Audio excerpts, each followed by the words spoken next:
All right. I wonder what kind of theme music we could get away with and not get sued. What do you think? Like just I'm Tron? sure. You I'm know? sure there's some type of elevator music we can do. No, I was thinking about like still stealing something from Oh, somebody. just straight until we get the cease and desist. Like, Yeah, like keep it yeah, right. I feel like there's a bunch. We could be just talking to ourselves today, but we try to do the show at the same time, and it isn't necessarily supposed to be watched live. So if you have comments and stuff, you can put them in. But if you want to chat later, we're welcome as well. You can catch us after the game. See, a stream Um, sale, you got to be there because you got to be the claiming, right? Like no that's big right. deal. This, especially being a pre-order type thing, and it's Yeah, open until tomorrow night yeah. at 6 p.m. You got Catch us when you 24 can. hours, baby. It's all Yeah, good. yeah, flex in, no problems. So welcome one, welcome all to the popular between me and Richie Sunday night activity of final orders due. Hmm. We would like to turn around and highlight things that we're being offered. We're going to buy some amount of them, but Oh you yeah. could always turn around and raise your hand and say, hey, don't miss this one for me, and grab it ahead of time. That's not the button I want. That was way ugly. Sorry about that. You do not need my enlargement. But you can join along and, like I said, place orders online at iwantmorecomics.com, or Old Slot members. Please do log into your portal and be able to place all your requests from inside there. All of the same things, plus a few others. Old Slot benefit is that you could request in some ratio variants, some things like that. So that is Hmm. something that's a little bit extra there. So use the portal for that. But tonight, we're going over the generic stuff that you don't have to have secret special access to. What you got, Richie? There's a few things I'd like to chat about. We will start with some number ones, and I think then we'll move into a couple second prints, then some crossovers. I have a few variants to look at, and one or two trade paperbacks, and even something unique. So let's start with Boom Entertainment as they jump on the craze of, obviously, we have Baby Grogu, which is huge. There has to be Baby Garfield as the next big thing. So Baby Garfield number one, it is a 4-part mini. It looks adorable. I think it's going to be a blast for anybody that's into Garfield. And it's going to be a unique order. So I do think that if you're part of that group, if you would consider yourself a Garfield fan, now's the time to jump in and make sure you don't miss this miniseries. He's got a cowlick. I'm not sure he's going to have the same attitude that he is when he becomes a little bit older. I would like to know the origin event of when he decided it was lasagna at all times. Yeah, I feel like we're going to just really investigate that and be able to dig deep into the mythos. Mm-hmm. Then we kind of talked about this last week, but it is up today. It is now on there from Dynamite Entertainment. Disney Villains is getting Gaston. He Yep. is getting the Disney Villains treatment, and what a treatment he deserves. I can't wait to see. I think this one has a huge shot of being just ridiculously funny. And I think even from the A cover, you can kind of tell like he's like turned like made into like this gorgeous version of himself. So I think through his perspective lens, he's much more handsome, and probably it's going to be from that visual point, which I think is fantastic. So uh, It's called narrator bias, right? Like yes, where you that's get exactly your right. version of the world. I think that makes a lot of sense there. Greg Pak and Fred Van Lente are writing, so we are not talking about the Yeah. chop liver here and all this. This is heavy headers that are going to explore an idea here. I do believe this is a 5-parter. That's where most of the Disney villains have been going, is 5-part series for that. And I don't think I would have spotted it right away that this is lyrics. No, not right off the bat. No. Not right off the bat. I like the polish on it. Mhm. I like the look on that there. So definitely one there if you are in the Disney fandom. I do think that's a unique one to take a look at. Next up, we jump over to Oni Press with a special, but it is a special of Cult of the Lamb, which I cannot tell you how quickly we sell out of these bad boys. It's another just one of those niche IPs that everybody loves. It's a video game IP, and Genuinely, the second they start to find out it exists, there's about 32 different phone calls I get about this comic. I already can see into the future, and I know I'm going to get this phone call. Do you have any Cult of the Lamb specials? So if you would like it and don't want to miss out, this is the time. This is your bell call. Pick it up right now at your leisure. Get a couple if you want. You can until 6 tomorrow. The Rian Gonzalez, both variant and foil version of the variant should be pretty good. And I already had plans on this for us to turn around and put out 50% more orders on, because we have been getting beat up by this. Welcome to the show. Appreciate you tuning in. And show is interactive, guys. Feel free to ask questions, point out stuff. We will chat and go. We do have a list of things we're going to cover here, but actually today there might be a little bit extra room because the number one list is a little bit lighter than. It's a little light. Yeah. So which is good because it's a lot of important though. So a lot of stuff that I feel like is hot enough that will disappear by the weekend. So make sure you're paying attention. Yeah. Next up, we're going to go over to Mad Cave Studios with a new number one by Laura Hudson. It's called Exploit Number One. It's kind of a story of a rundown magazine, Riot magazine, and an author who basically gets all this information from a secret of a tech billionaire and then puts out the article because they have nothing to lose. And that just sparks a huge huge resurgence of non-paid for media, underground, trusted investigating, and the craziness that ensues. It's basically a fantasy world where where media isn't bought and purchased, and the punk rock movement is finding the nitty and gritty and not letting money get in the way. Interesting. Yeah, very interesting. I think it'll be a really cool first issue pickup. We'll see if the story can carry you through to the next one. Cool. All right. Let's jump over to Marvel first, because in Image, it's going to be I Told You So. Over at Marvel, we have an Imperial Guardians number one by Dan Abnett. This is coming out of Imperial and kind of focusing on the cosmic arena of Marvel Universe. We have a new Guardians, and it features a lot of really crazy, overpowered people like Darkhawk or Cosmic Ghost Rider. Either way, should be pretty amazing. I think it'll be great with Abnett behind the wheel. And if you were on Imperial, I think you want to jump on this next. Yeah, that's an all heavy hitter kind of team here. There's nobody who's going to finesse their way into anything. No, no one's talking their way out of this. No. This could just be called brute force and not have a problem at all there. That is right. It's very right. I do like the Talavera variant they showed first with the Cosmic Ghost Rider. Agreed. And it's a character that has a lot of area there. I have a lot of faith in a book like this because I am massive fans of Dan Abnett, Andy Lanning, and this is Abnett at the helm. Him doing Cosmic is just the perfect answer. Peanut butter and jelly, man. It's easy stuff. Yep. No problems there and all this. So I love what he plays with. He always goes deep in on characters. He always brings you back to something that he planted an Easter egg, several issues before and let it grow. I could be very interested in this book. All right. The next number one is one we've talked about before, and I believe just got extended or delayed. But Spider-Man Meals to Astonish does finally drop.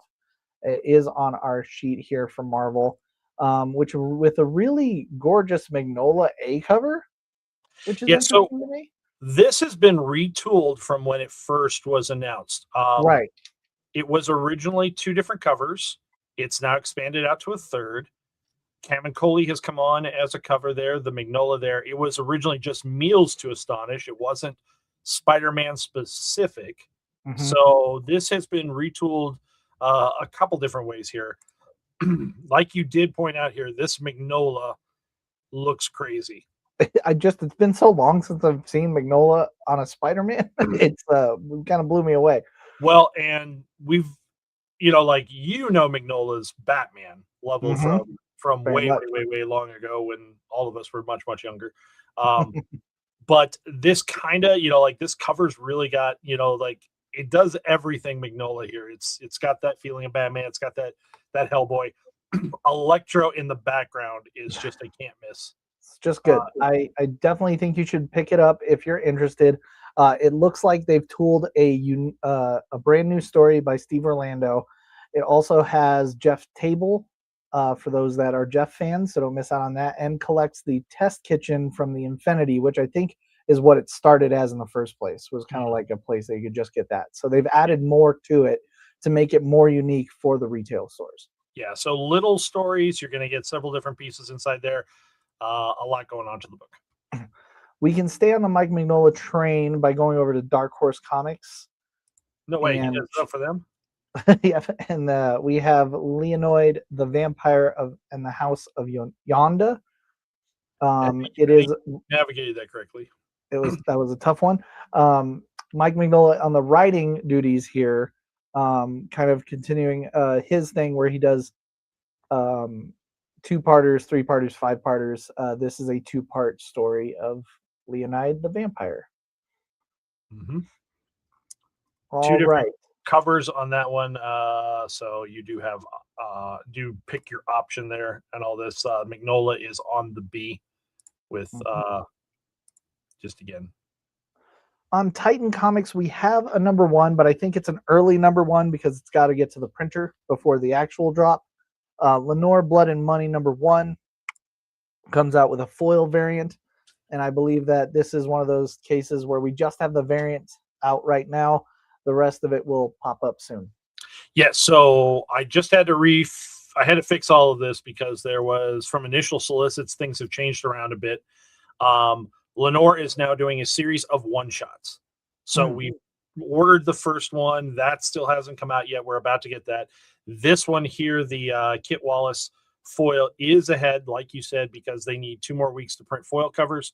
So we will see the rest of these issues. The 3 other, the main and the 2 other variants will either be next week or the week after. We'll put the orders in for that there. But if you want to get in and make sure that you're hitting the foil, I know one guy that's ordered that, but that's just because Sean's on everything Lenore. So, like, you can't miss any cover at all. Can't miss it. If you have never tried Lenore, I would absolutely say you need to try Lenore. You can wait for the regular issue, which will be $4.99 or $5.99 instead of $14.99 here with the foil. Yes. So you can get in then, but it is absolutely goofy humor that you will appreciate that you got and tried once. It's tough to do like comedy comics in a very longevity stance, and I feel like this one is unique in that sense. So I agree. Pick it up. Even if you just want a tiny laugh, it's worth the $5 for sure. Yep. All right, let's go over to Image and let's talk about a new number 1, and then I'm going to say, I told you so, I told you so, I told you so. All right, the first one is Narco number 1 by Doug Wagner, coming out with a new miniseries. This is about a gentleman who has a rare form of narcolepsy. When he gets excited, he passes out.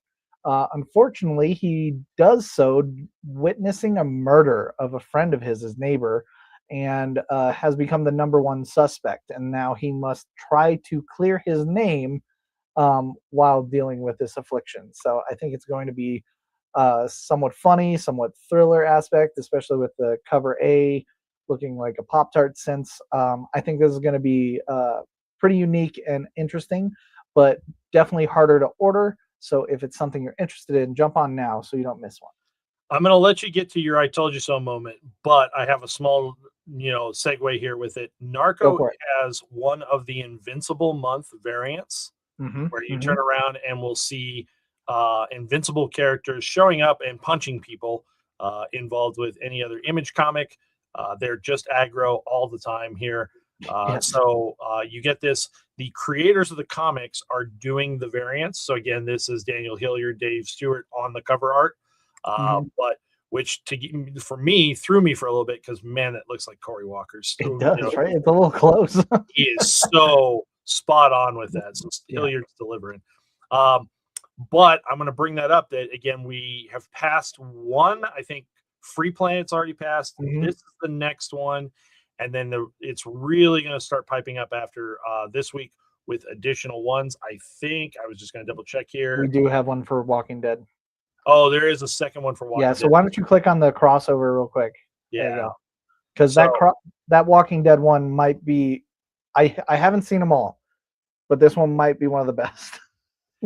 I am going to be putting all 35 up on one page. You can be able to click it from the main part of the website so that you can see and track what's going on there. There are 35 different Invincible Month variants.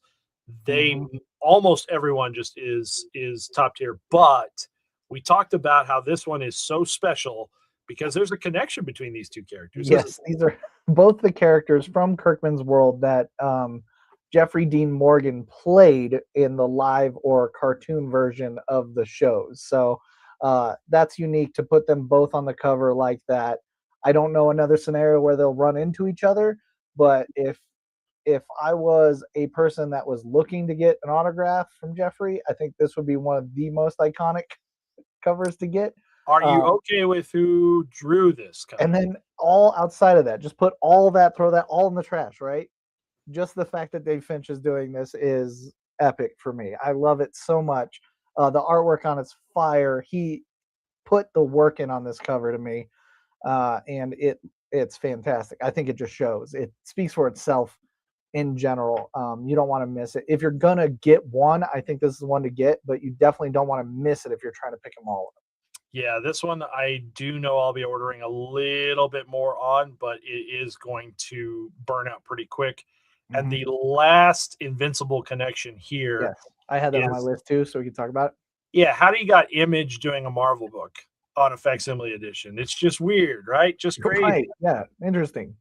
There is a point in time that Robert Kirkman was writing a lot of books for Marvel, and when he was writing on Marvel Team Up, specifically issue number 14 back in 2005, 2006, he brought Invincible into the Marvel Universe for a team up. And it was a unique team up because he didn't just put them in the universe. It was a tie-in to his own story. He actually does reference it in Invincible. It's so good. Which is well unique. Put together. It is a very difficult book to get your hands on today. So it is a great book that they turned around and did a facsimile edition. But not only that, let's just quadruple, sextuple down on that.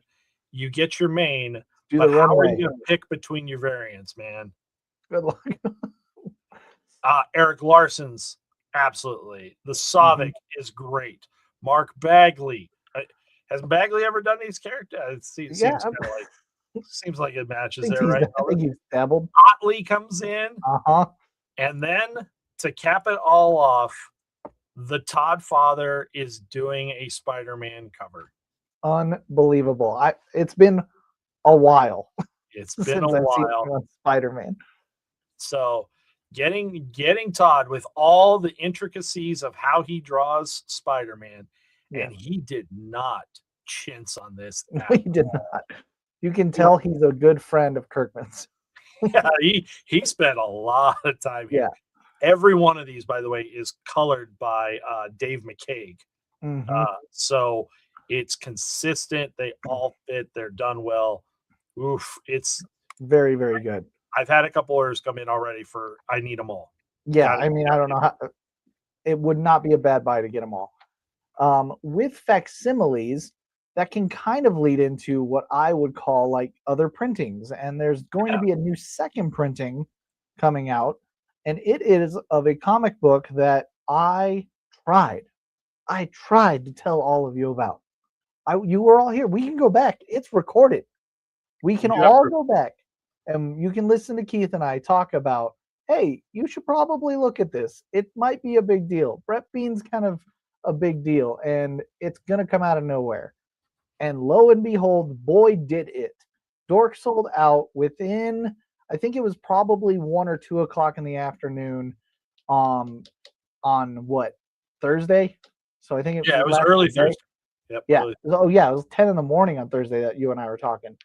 And by that point, within 24 hours of its release, it had jumped to $35 at a competitive market price.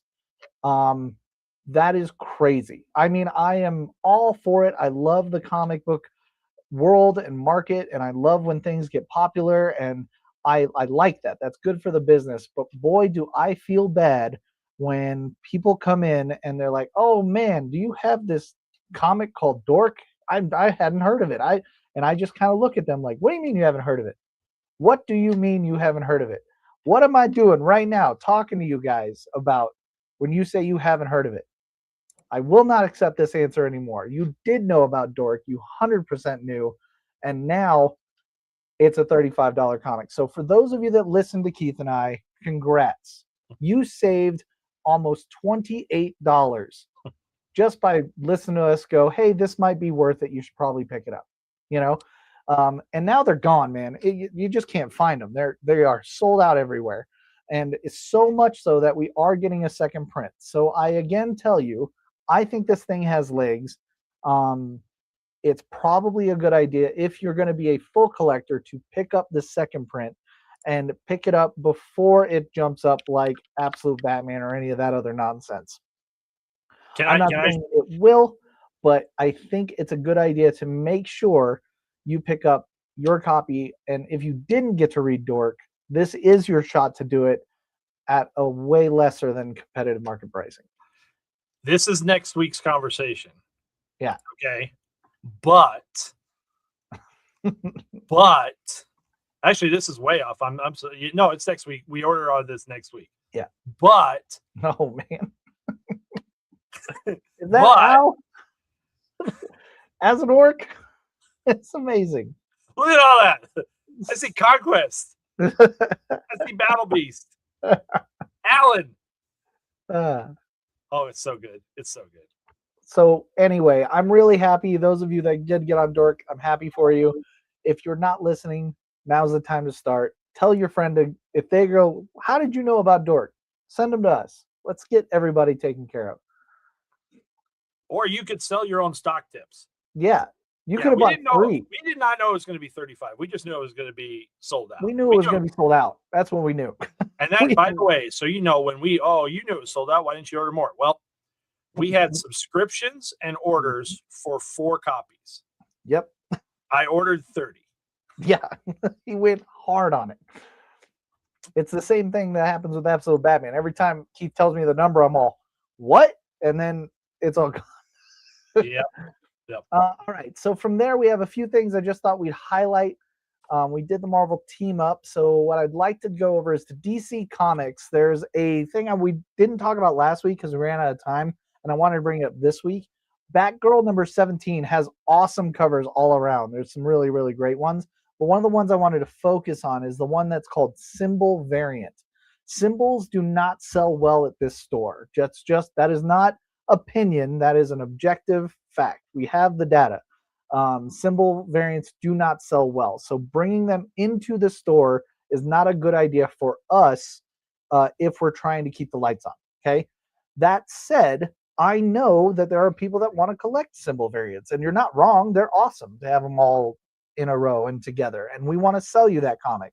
The way to do that is this final orders due time. This is the time to order that to make sure you get one, because if we even have it represented on the rack, it will be very minimal and has a huge, huge possibility of selling out.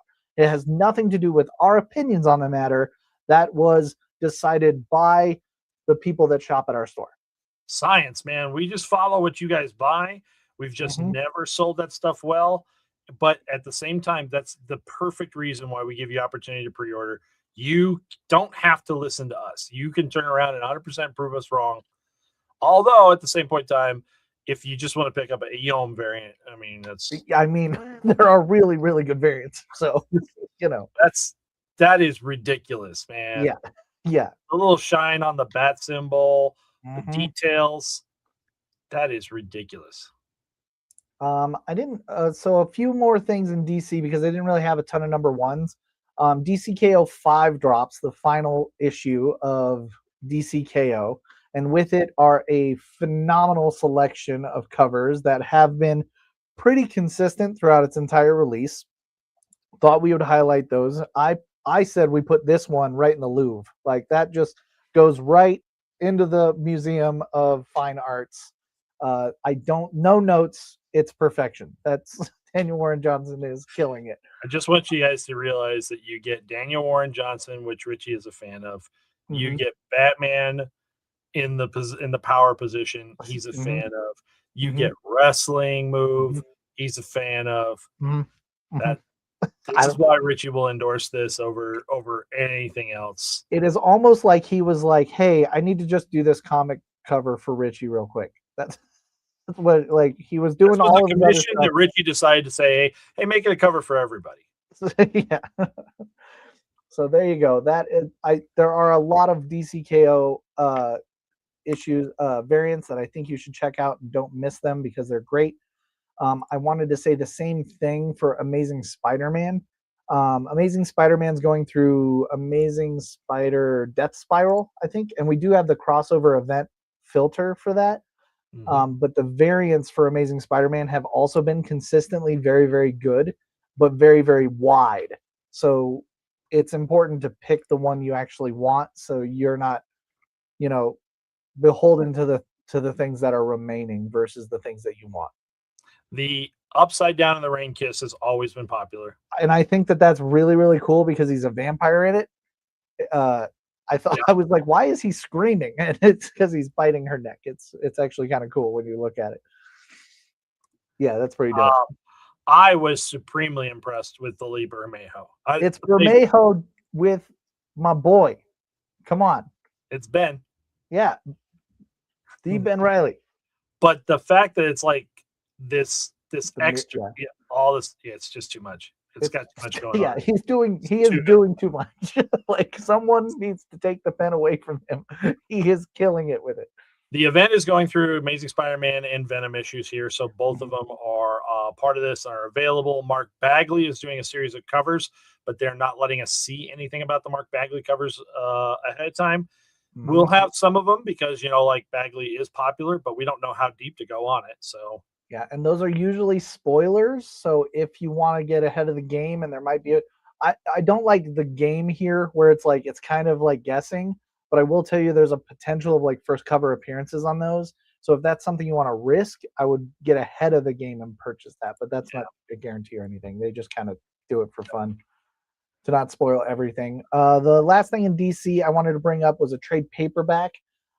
It's an older series, but it's JLA Salvation Run. The reason they're doing the trade paperback of this is that if you watched Peacemaker season 2, the end of that was the beginning of Salvation Run. So if you're like, what did they put him in? What was going on with all that? This will go ahead and let you find out all of that. This was basically, they took all the villains and threw them on their own planet and said, go live your lives. We don't need you anymore. And this is what Salvation Run is about. So they're doing a 2026 rendition. Pick that up if you can. The other new combined thing from DC Comics is Zatanna Omnibus by Paul Dini the Great. One of, if not the better collections of Zatanna. Paul Dini, obviously, most people know from Batman the Animated Series, but he had one of the best detective runs I have always enjoyed. He had a Christmas thing, and they included it in this $100 hardcover. Paul Dini is so obsessed with Zatanna that he actually married a magician, fell in love and married a magician who he calls his own personal Zatanna. So this man is one of not only like my favorite writers, but he is living the life as well. So nice. And the Adam Hughes cover is no joke. Nope. Next thing before we end, there's a unique thing on Insight Editions. Again, this is a perfect item for final order cutoff, which is Princess Bride's tarot deck and guidebook for all of my Princess Bride fans, which I know there is a lot. And I think there's actually a pretty decent crossover between that and tarot readers. This is a very unique and cool offering, but one that would be very difficult for us to order. So highlighting it now to make sure people see it and potentially want to buy it is the perfect choice. So I want to make sure we don't miss out on it. We'll bring a couple copies in, but if it gets snatched quickly, it's snatched quickly. Mm-hmm. The honorable mention, as we will say goodbye, is Dead Samurai from Wake Entertainment. They've been killing it with variants. I know a few of you jumped on that from Dead Samurai 1, but they really have not toned down how good their variants have been and the artists they are bringing in, the creative teams they're bringing in. So I've heard the stories very, very good. But honestly, the covers are just worth the price of admission. So if you're looking to grab one of those, pick them up because they also will be limited on our rack. They're also one of the highest quality print, like paper stock. Yeah, really nice. that's very true. Stock. You would think from like an independent it wouldn't be, but they're putting all their eggs in this basket for sure. Yep. Well, there you go. We made everything. We can get you back to all of your nachos and festivities, or you're just watching us late after all that festivities have already happened and you're in taco coma and all that from all the good eats and all this. I want to go find some food myself. But thank you one and all for paying attention to us. Orders are up until 6 p.m. tomorrow night on the website, or hold slots. Use that portal. You get better information inside there. And then join us for the rest of the week, Tuesday night, for the new release rack, where we will go over what's out now, and you can get your mitts on those early by placing your orders online. And then we'll be back Wednesday night with the ever popular stream sale with the lovable pair and all this of battling contestants that we have in Richie and Sean there. So that is correct. All right, we'll see you then. Thank you, everyone.